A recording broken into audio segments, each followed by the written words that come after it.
सभी मित्रों को नमस्कार। साथियों, निवेदन है कि पोस्ट को अधिक से अधिक ग्रुपों में शेयर कर दें।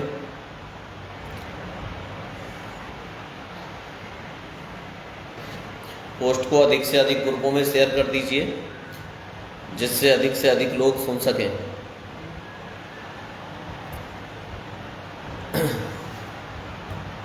साथियों, जैसा कि आप लोगों को जानकारी है कि 12 जुलाई को हमारे मामले में उच्च न्यायालय में डेट लगी थी, लेकिन जज साहब के ना आने के कारण वह दिन मिस हो गया। हालांकि जानकारी निकालने के बावजूद पता चलता है कि कुछ ट्रांसफर केस सुने भी गए थे। इसके अलावा मैं आप सभी साथियों को एक बात बताना चाहूँगा कि 69,000 की जो सूची आई थी 1 जून 2020 को आई थी। उसके बाद याचिकाएं हाई कोर्ट में गईं और लगभग 2 वर्ष हो चुके हैं। 2 वर्ष तक उन याचिकाओं में हमारे पैरवीकारों द्वारा अभी तक कोई भी सुखद आदेश नहीं करा पाए हैं। मैं मानता हूं और आप लोगों को भी समझना चाहिए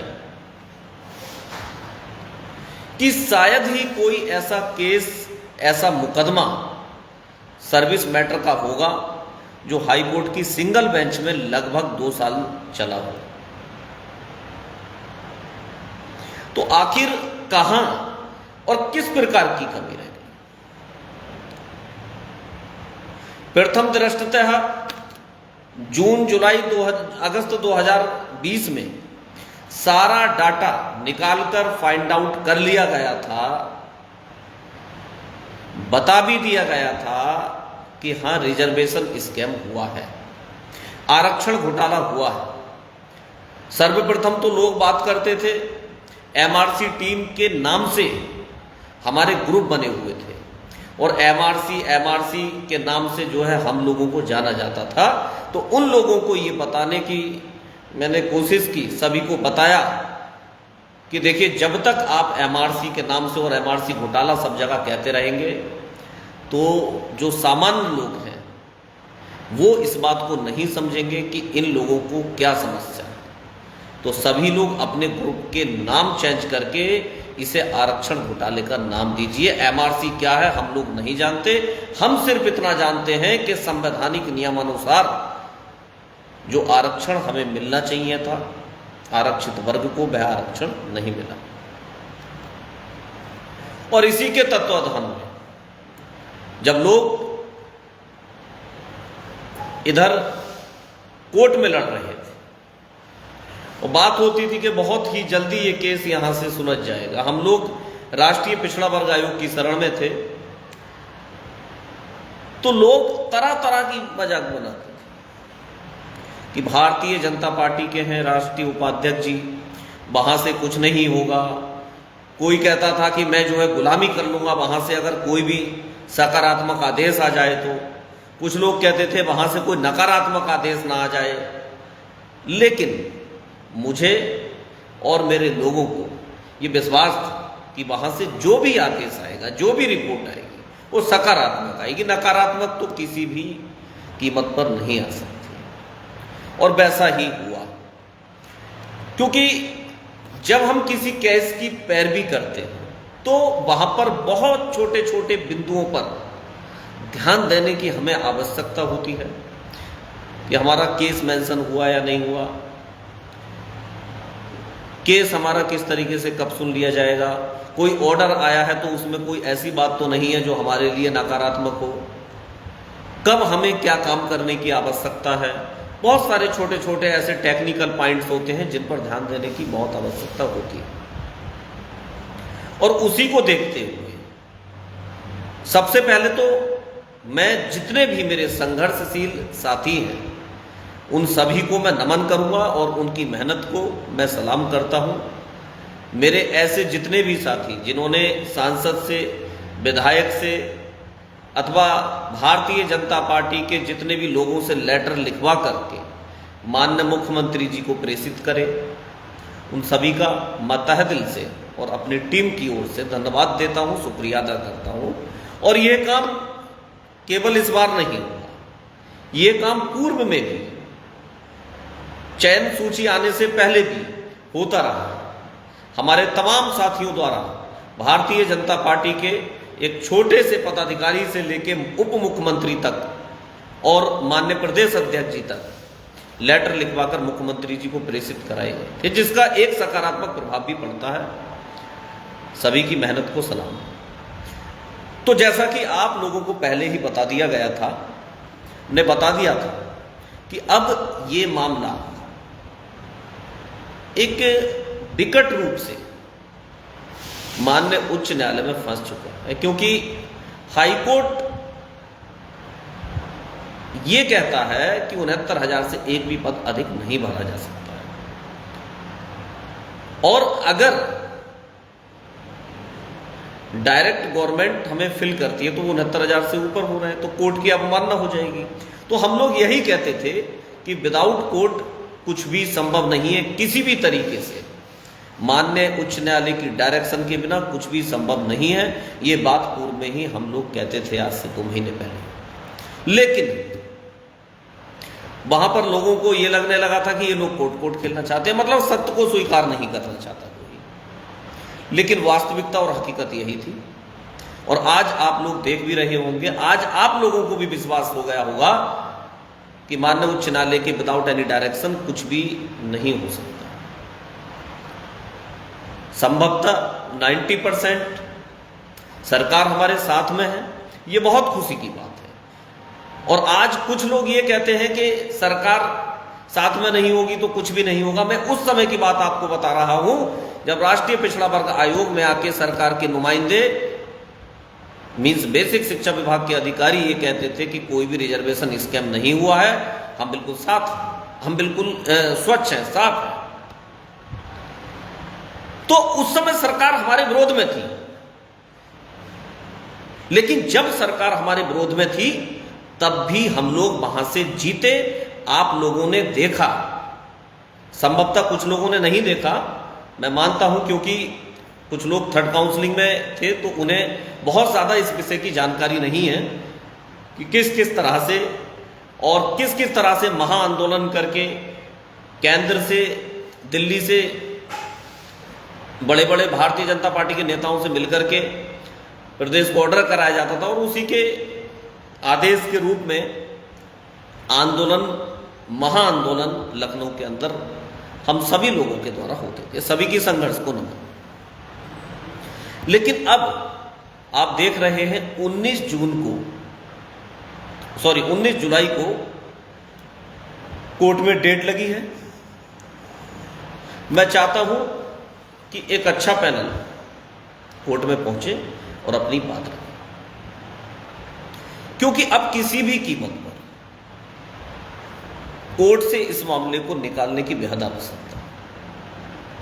अभी हम लोग इंतजार में थे, हम सोच रहे थे कि ठीक है जैसा भी है, क्योंकि यहां पर कोई भी व्यक्ति ये कदापि ना सोचे कि हम आपस में अगर उलझे तो उससे जीत प्राप्त होगी। नहीं, आपस में उलझने से जीत प्राप्त नहीं होगी।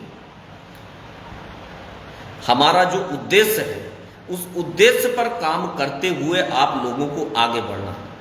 आपस में उलझ करके किसी की मानहानि करने का अधिकार आपको बिल्कुल भी नहीं है, कानून भी इजाजत नहीं देता है।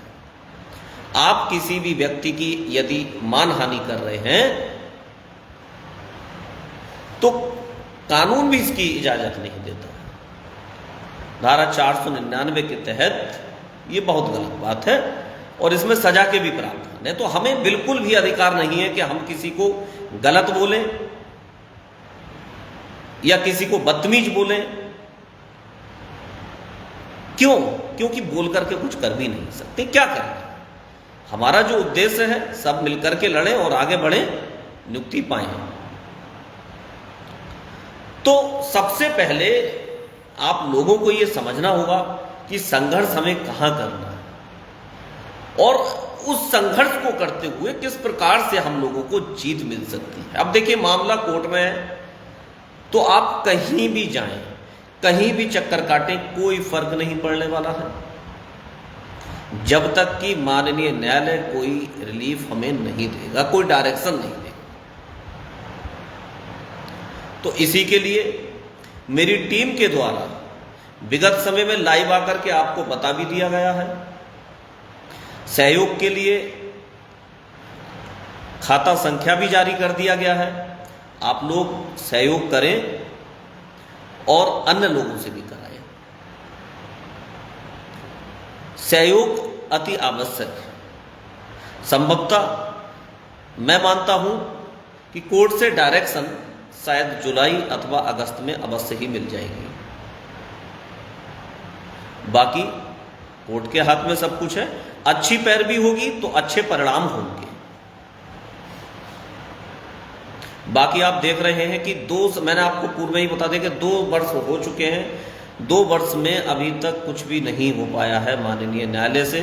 13/156 से पहले 90-50 याचिका जो लोहा सिंह के नाम से थी, वो लीडिंग पिटीशन थी।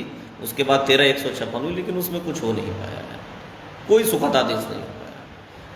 और जो लोग नहीं जानते होंगे वे ये भी जान लें कि इतना लंबा केस कोई भी माननीय उच्च न्यायालय की सिंगल बेंच में अभी तक चला नहीं है जितना ये चल गया। तो यहाँ पर कहाँ क्या कमी रह गई, आप लोग इस चीज को बेहतर तरीके से समझ सकते हैं। कहीं ना कहीं पैरवी की कमी है। धरने से कुछ नहीं हुआ, किसने कहा धरने से कुछ नहीं हुआ? आप अपनी तरफ से ये बातें क्यों बनाते हैं? धरने हम लोगों ने किए, आंदोलन किए, और बाकी जो हमारे साथी लगातार धरने में बने रहे उन सबका शुक्रिया अदा करते हैं। ओबीसी नीटू जी, ये बात पूर्व में ही बोल दी गई है, आप ऐसा क्यों समझते हैं? आप इधर उधर की बात ना करें, मैं बिल्कुल सीधी सीधी बात कर रहा हूं। अभी जो आवश्यकता है, अभी जो जरूरत है, पूर्व में भी बताया गया था कि कोर्ट में उचित पैरवी की आवश्यकता है। उसके लिए खाता संख्या जारी कर दिया गया है। जो भी लोग हम पर विश्वास करते हैं, समझते हैं, वह सहयोग करें और अपने सभी साथियों से सहयोग कराएं। इसके साथ साथ आप देखेंगे कि बहुत ही जल्द निस्तारण हो जाएगा। मुझे लगता है कि शायद 19 के बाद 1 या मैक्सिमम की बात करें तो केवल 2 डेट लगेगी और शायद निस्तारण होने की पूर्ण संभावना है। बता दिया है मेहताब शाह जी, 1 डेट के बाद शायद 1 या 2 डेट और लगेगी और शायद कोई डायरेक्शन मिलने की संभवतः संभावना है। देखिए, लोग तरह तरह की बात करते हैं। पहले हम कहते थे कि माथुर सर को हमने रिप्रेजेंट करा रहे हैं, गवर्नमेंट की ओर से हमने बताया कि माथुर सर बेस्ट रहेंगे, और इसीलिए पहले आप लोग कहते थे माथुर सर को आपने क्यों छोड़ दिया, आप लोगों के ये प्रश्न रहते थे। लेकिन उसे छोड़ने की वजह भी यही थी कि हमें पता था कि क्या करना है। माथुर सर को हम उधर भेज करके अपनी तरफ से संदीप दीक्षित जी को उतारेंगे। लेकिन होता क्या है, एक नियत समय में कुछ चीज़ें बताना बहुत ज़्यादा आवश्यक नहीं होती हैं, क्योंकि वो हमारे लिए सकारात्मक दिशा में जा रही होती हैं। और फिर आपने देखा भी, कुछ लोग कहते थे अच्छा आप लोग कैसे कह रहे हो कि माथुर सर हायर होंगे, माथुर सर गवर्नमेंट की ओर से आएंगे, और आपने फिर देखा कि आ रहे हैं। ठीक है, तो यही सब चीज़ें हैं, एक सामंजस्य बैठा करके कार्य किया जाता है और उसके सुखद परिणाम भी मिलते हैं। ठीक है, इसी के साथ मैं अपनी वाणी को विराम देता हूँ। धन्यवाद, और जो भी सहयोगी होंगे उन सभी का बहुत बहुत धन्यवाद। साथियों, नमस्कार।